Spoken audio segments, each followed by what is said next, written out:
Sebuah virus baru muncul dan menyebar dengan cepat. Untuk mengendalikannya, peneliti harus terlebih dulu mengumpulkan data orang-orang yang terinfeksi. Dua teknik pengujian utama menjadi penentu. Yang satu, memberitahu apakah ada virus di tubuhmu. Yang lain memperlihatkan jika kamu sudah pernah terjangkit. Jadi, bagaimana cara kerjanya?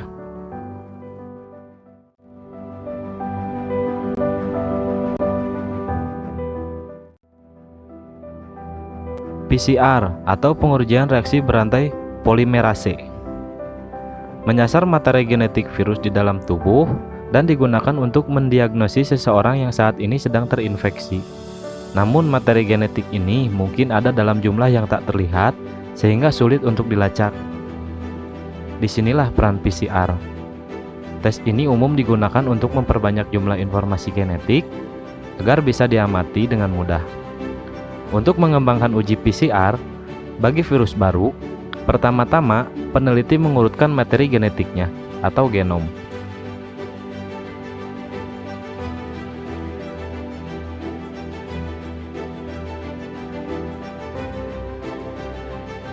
Dan mengidentifikasi bagian unik pada virus tersebut.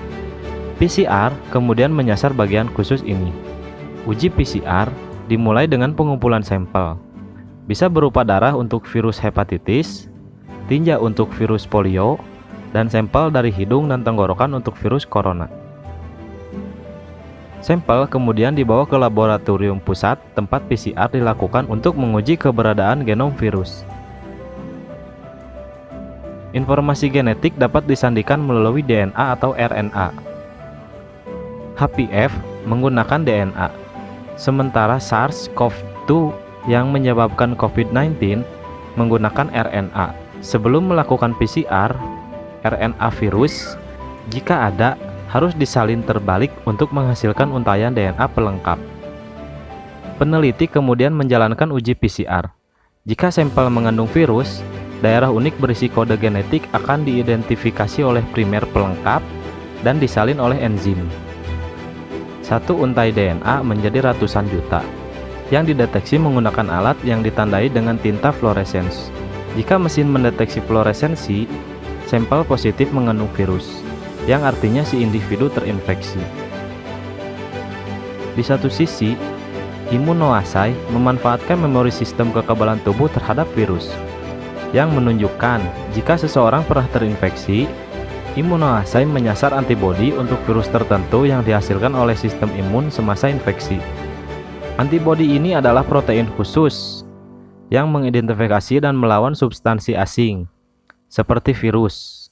Immunoassay dapat mendeteksi antibodi IgG yang paling banyak jenisnya, dan antibodi IgM yang pertama kali dihasilkan jika terdapat infeksi baru. Keberadaan antibodi IgM menunjukkan terjadinya infeksi baru-baru ini. Tetapi, karena butuh waktu sepekan untuk menghasilkan jumlah yang dideteksi, antibodi IgM tak bisa diandalkan untuk mendiagnosis infeksi saat ini. Sementara itu, antibodi IgG masih beredar selama beberapa saat setelah infeksi.